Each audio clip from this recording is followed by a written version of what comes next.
Imagina ser testigo de visiones tan poderosas que te revelan no solo el destino de tu propio pueblo, sino también el futuro de todo el mundo. Imagina vivir una vida llena de milagros, peligros y revelaciones divinas, y tener que enfrentarte a los hombres más poderosos de tu tiempo, sabiendo que tus decisiones no solo cambiarán tu destino, sino que marcarán el curso de la historia.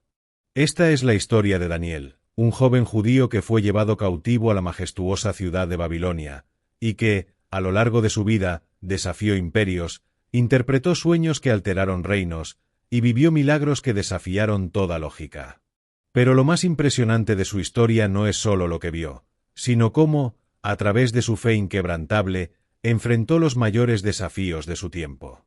Desde las llamas del horno de fuego hasta el foso de los leones, Daniel demostró que, incluso cuando todo parece perdido, la fe en Dios puede cambiarlo todo. Y sus visiones, que aún resuenan hoy, no solo predicen el futuro de las naciones, sino que también nos ofrecen una profunda lección sobre la soberanía divina, el sacrificio y la esperanza eterna. ¿Estás listo para conocer cómo un hombre, en medio de un imperio pagano, cambió el curso de la historia y vio el destino final del mundo? Prepárate para un viaje que te llevará de la cautividad a la revelación divina, donde cada momento es una prueba de la fuerza y la sabiduría de un Dios que gobierna sobre todos los reinos de la tierra. Mi nombre es Daniel. Hace muchos años, cuando aún era un joven de apenas 15 años, mi vida cambió por completo. Era un día cualquiera en Jerusalén cuando, de repente, las puertas de nuestra ciudad fueron derribadas. El rugir de los carros de guerra y el gritar de los soldados babilonios llenaron el aire. Babilonia, el imperio más poderoso de la región, había llegado hasta nuestras murallas y nos había conquistado.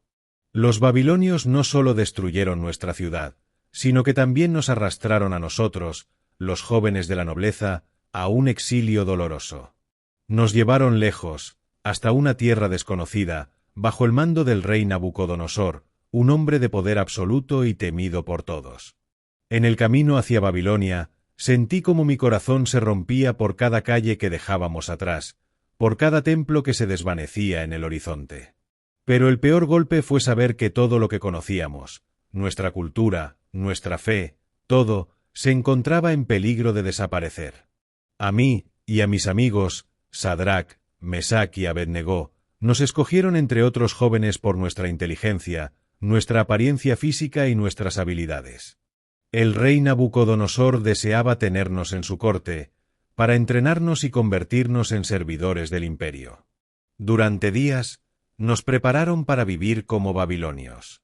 Nos cambiaron los nombres, ya no sería Daniel, sino Belsasar. Pero a pesar de todo lo que querían imponerme, algo dentro de mí seguía firme, mi identidad como judío, mi fe en Dios. Así, en medio de un imperio extraño y lejano, me vi obligado a encontrar un propósito, y sobre todo, a aferrarme a lo que me definía. No sabíamos lo que el futuro nos deparaba, pero una cosa era segura: aunque estábamos lejos de casa, no íbamos a dejar que nos arrebataran nuestra fe. Babilonia no solo intentó cambiar nuestros nombres, también trató de cambiar nuestra forma de vida. Nos ofrecieron la comida y el vino más lujosos, los manjares del rey, los más exquisitos del reino. Todos los jóvenes de la corte se regocijaban, disfrutaban del banquete real, pero yo no podía tragar un bocado. ¿Cómo podría comer de la mesa del rey, sabiendo que esos alimentos eran impuros según las leyes de Dios? Mi corazón me decía que no podía ceder. Así que hablé con el encargado de nuestra formación, un hombre llamado Melzar. Le pedí una prueba: danos, a nosotros 4, solo vegetales y agua durante 10 días. Y si al final de ese tiempo no estamos más saludables que los demás, entonces estaré dispuesto a comer lo que sea necesario. Melzar dudó al principio, temía las consecuencias, pero tras algunas palabras de mi parte, ganó el desafío. Esos 10 días fueron decisivos. Mientras los demás jóvenes disfrutaban de lujos, nosotros nos limitábamos a comer lo más frutas y legumbres. Y al final del plazo, ocurrió algo extraordinario. Nos presentamos ante el rey Nabucodonosor, y él mismo, al ver nuestra apariencia y nuestro vigor, se sorprendió. No solo estábamos iguales que los demás, sino que, de alguna manera, estábamos mejor. Dios nos había bendecido, dándonos salud y fuerza. Ese pequeño acto de obediencia, esa decisión de no contaminarse con los manjares del rey, nos mostró que, incluso en Babilonia, aún podíamos mantener nuestra pureza y que nuestra fidelidad a Dios no pasaría desapercibida. Fue el principio de muchas pruebas, pero también de muchas victorias. Y así, nos distinguimos entre todos los jóvenes, no por nuestra apariencia, sino por la sabiduría que Dios nos otorgó. Poco tiempo después, ocurrió algo que cambiaría mi vida y la de todo el imperio. Nabucodonosor, el rey más poderoso de Babilonia, tuvo un sueño que lo atormentaba. Un sueño extraño, confuso, que no podía entender ni siquiera con la ayuda de sus sabios y astrólogos. El rey convocó a todos los eruditos de su corte, les ordenó que no solo le dijeran el significado, sino que también le contaran el sueño. Era una prueba, una orden imposible de cumplir. Mis amigos y yo estábamos aterrados. Sabíamos que si no podíamos interpretar el sueño, seríamos ejecutados. En medio de la angustia, me retiré a orar. Le pedí a Dios que nos revelara el misterio, que nos diera la sabiduría para entender lo que el rey había visto. Esa misma noche, Dios me dio la respuesta. Tuve un sueño en el que veía una gran estatua, hecha de diversos metales: oro, plata, bronce, hierro y hierro con barro. La estatua representaba el curso de los imperios futuros, comenzando con Babilonia, la cabeza de oro, seguida por los imperios que se sucederían, Medo-Persia, Grecia, Roma, hasta un reino final que destruiría todo lo anterior. Fue una visión asombrosa, y sabía que tenía que contársela al rey. Al día siguiente, con la ayuda de Dios, me presenté ante Nabucodonosor y le relaté el sueño y su interpretación.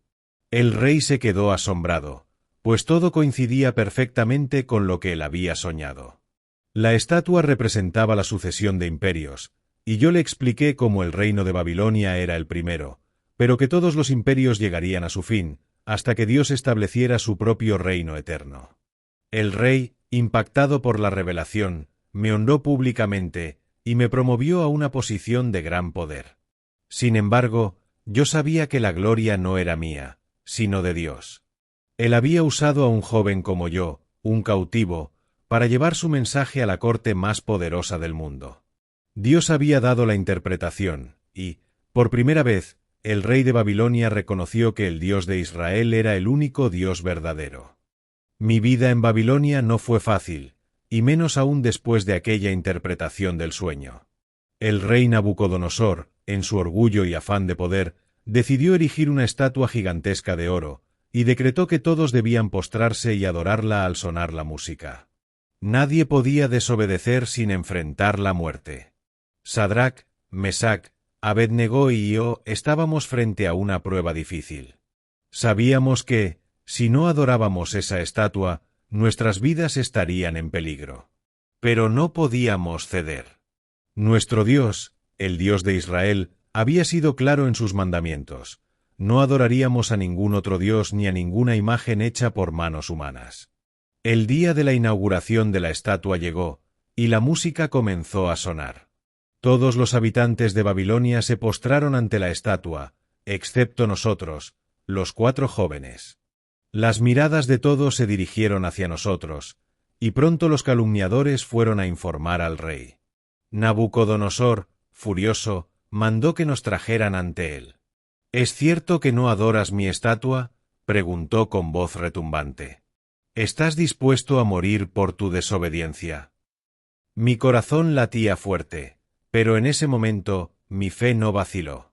Junto con mis amigos respondí: nuestro Dios puede librarnos del horno de fuego, pero si no lo hace, no te adoraremos, ni adoraremos la estatua que ha levantado. El rey, colérico, ordenó que nos arrojaran al horno de fuego. Lo que ocurrió después es algo que jamás olvidaré. A pesar de que el horno estaba tan caliente que quemó a los soldados que nos arrojaron, nosotros salimos ilesos, sin una sola quemadura.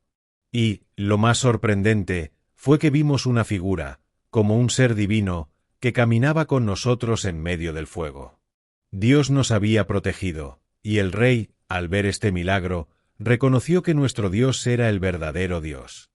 Después de lo que ocurrió en el horno de fuego, pensó que las pruebas para el rey Nabucodonosor podrían haber terminado.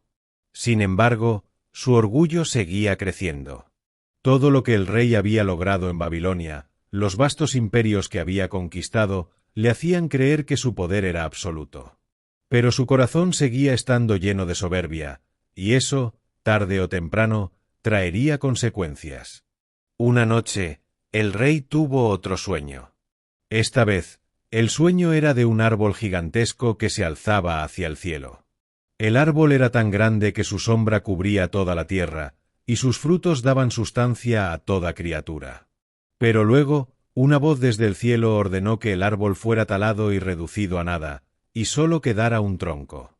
Cuando Nabucodonosor me llamó para interpretar este sueño, entendí lo que Dios quería decirle.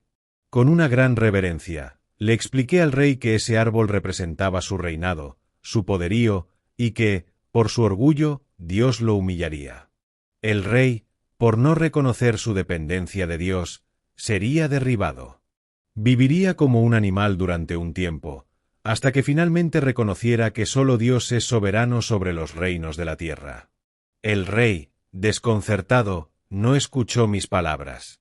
Y, en efecto, los eventos ocurrieron tal como se había predicho. Al poco tiempo, Nabucodonosor fue arrebatado de su trono y se vio vagando como un animal salvaje, sin razón, en un estado de total humillación. Durante 7 largos años, el rey vivió en ese estado, hasta que finalmente su razón le fue devuelta. En ese momento, Nabucodonosor levantó sus ojos al cielo, reconoció su pecado y, lo más importante, reconoció que el Dios de Israel es el único soberano. Sus palabras fueron claras: ahora alabo, engrandezco y glorifico al Rey del cielo, porque todas sus obras son justas y sus caminos son rectos. Fue un giro impresionante. El mismo rey que nos había amenazado con la muerte por no adorar su estatua, ahora estaba humillado ante el único Dios verdadero. Su restauración fue un acto de misericordia de parte de Dios, y aunque no lo entendí en ese momento, vi cómo incluso los corazones más duros pueden volverse hacia él cuando se enfrentan a la verdad. El paso del tiempo trajo consigo cambios en Babilonia. Nabucodonosor había muerto, y ahora su hijo, Belsasar, gobernaba. Sin embargo, la arrogancia de los reyes no cesaba. Durante una fiesta fastuosa, Belsasar decidió utilizar los vasos sagrados que su padre había tomado del templo de Jerusalén. Al ver la copa de oro, repleta de vino, Belsasar ordenó que se usara para su banquete. Aquella actitud de burla hacia Dios, al utilizar los objetos que habían sido consagrados a él, sería un acto de insensatez que pronto tendría consecuencias. A medida que la fiesta continuaba, algo asombroso ocurrió. Una mano apareció de repente, escribiendo sobre la pared. La sala se llenó de miedo cuando todos vieron cómo, con letras de fuego, se escribía un mensaje misterioso. Nadie en la corte pudo interpretar lo que estaba sucediendo. El rey, aterrorizado, mandó llamar a todos los sabios y hechiceros, pero ninguno pudo descifrar las palabras. Fue entonces cuando me llamaron, ya adulto, sabiendo que, a través de mí, Dios había hecho cosas extraordinarias en el pasado. Me presenté ante Belsasar, y lo primero que le dije fue que yo no venía por el oro ni por la gloria, sino a explicar lo que Dios había escrito. Mene, Mene, Tekel, Parsin, eran las palabras que aparecían en la pared. Les expliqué: Mene significa contado, Dios ha contado los días de tu reinado y le ha puesto fin. Tekel significa pesado, ha sido pesado en la balanza y hallado falto. Parsin significa dividido, tu reino será dividido y entregado a los medos y los persas. Esa misma noche, tal como Dios había anunciado, el imperio de Babilonia cayó. Los ejércitos de los medos y los persas tomaron la ciudad, y Belsasar murió. El reino de Babilonia fue arrasado, y lo que permaneció fue la confirmación de que Dios tiene el control sobre las naciones. Nadie puede burlarse de su justicia. El siguiente gran desafío vino bajo el reinado de Darío el Medo. Darío había ascendido al trono y había establecido un sistema de gobernantes en todo su imperio, con Daniel como uno de los más destacados. Sin embargo, los celos de otros gobernantes pronto surgieron y comenzaron a tramar contra mí. Sabían que yo no cedería ante ninguna presión, especialmente cuando se trataba de mi fe en Dios. Los funcionarios que querían verme caer propusieron un decreto al rey, que, durante 30 días, nadie podía hacer peticiones a ningún dios ni hombre, excepto al rey. Sabían que este decreto me pondría en un dilema, pues mi costumbre era orar a Dios 3 veces al día. Darío, confiado en la habilidad de sus hombres, escribió el edicto sin pensarlo. Lo que vino después fue inevitable. Sabían que yo no violaría mi fe, y al verme orando en mi habitación, no dudaron en informarle al rey. El edicto había sido firmado, y según las leyes de los medos y los persas, no se podía revocar. El castigo era claro: ser arrojado al foso de los leones. Con valentía, me enfrenté a mi destino. Fui arrojado al foso, y allí pasó una larga noche. Pero Dios, una vez más, me protegió. Los leones no me tocaban, como si estuvieran dormidos. A la mañana siguiente, el rey Darío, preocupado, corrió a la entrada del foso y me llamó. Daniel, Daniel, el Dios que constantemente sirves, ha venido a salvarte de la boca de los leones, me preguntó. Con alegría, le respondí, sí, el Dios de Israel me ha librado. El rey, sorprendido y agradecido, ordenó que los que habían conspirado contra mí fueran lanzados al foso, y Dios me permitió salir ileso. La noticia de este milagro se esparció rápidamente, y el rey Darío emitió un edicto proclamando que en todo su reino se debía temer y honrar al Dios de Daniel. El tiempo pasó, y aunque ya había vivido muchas experiencias increíbles, las visiones y sueños de Dios no cesaron. En una de esas noches, mientras descansaba en mi cama, tuve un sueño que me dejó estupefacto. Era un sueño profundo y aterrador. Vi un gran mar, y de él surgieron 4 bestias. Cada una de ellas era más feroz que la anterior: un león con alas de águila, un oso con 3 costillas en su boca, un leopardo con 4 alas y 4 cabezas, y finalmente una cuarta bestia, horrible y monstruosa, con dientes de hierro. Y 10 cuernos. Este sueño me intrigó profundamente, pero al mismo tiempo me llenó de temor. Sabía que Dios estaba revelando algo importante, pero ¿qué significaba todo esto? A la mañana siguiente, cuando me desperté, sentí la necesidad de pedirle a Dios que me ayudara a entender el significado de esa visión tan extraña. Fue entonces cuando un ángel se me apareció y comenzó a explicarme. Las 4 bestias representaban 4 imperios que dominarían la tierra. La primera bestia, el león con alas, representaba el imperio de Babilonia, que había sido poderoso y majestuoso. La segunda bestia, el oso, representaba el imperio medo-persa, conocido por su gran fuerza. La tercera bestia, el leopardo, representaba al imperio griego, ágil y veloz en sus conquistas. Y la cuarta bestia, la más terrible de todas, representaba al imperio romano, un reino de gran poder, pero también de gran crueldad. Mientras veía la visión, me di cuenta de algo aún más importante. En el final de todo esto, después de estos imperios, un reino eterno y justo sería establecido por el Hijo del Hombre, quien recibiría autoridad, gloria y un reino que no pasaría nunca. Viendo esto, mi corazón se llenó de esperanza, sabiendo que, aunque los imperios humanos caerían, el reino de Dios perduraría para siempre. El tiempo siguió avanzando, y como ya era costumbre, Dios no dejaba de revelarme misterios sobre el futuro. En otro sueño, esta vez mientras oraba por la restauración de Israel, Dios me mostró un mensaje increíble, una visión que involucraba 70 semanas. Aunque parecía confuso al principio, al final comprendí que se refería al destino de mi pueblo y al advenimiento del Mesías. El ángel Gabriel me explicó que estas 70 semanas representaban un periodo de tiempo divino en el que se cumplirían muchas profecías importantes. Las siguientes primeras 7 semanas y las 62 semanas se referían al tiempo que tomaría para que Jerusalén fuera restaurada, desde el decreto para reconstruir la ciudad hasta la llegada de un ungido, el Mesías. Lo que me dejó sin palabras fue lo que sucedería al final de la última semana. Durante ese tiempo, el Mesías sería cortado, un sacrificio que implicaría la redención de todo el pueblo, y después de eso, un reino final, eterno, sería establecido para los justos. Esta visión me hizo comprender, con una claridad que me sobrecogió, que todo el sufrimiento de mi pueblo tendría un propósito divino. Dios, aunque nos sometía a pruebas, tenía un plan perfecto para la redención, y ese plan culminaría con la venida de un Salvador que restauraría toda la creación. Con el paso de los años, mi vida como profeta fue transcurriendo entre visiones y momentos de gran reflexión. En mi vejez, cuando ya me encontraba en los últimos años de mi vida, Dios me dio una visión final, una que abarcaría todo lo que había sucedido y todo lo que ocurriría al final de los tiempos. La visión era profunda, más que todas las anteriores. El ángel me mostró el gran conflicto final entre las fuerzas del bien y las del mal. Vimos una guerra en los cielos, el levantamiento del anticristo, el sufrimiento de los justos y la intervención divina en la historia de la humanidad.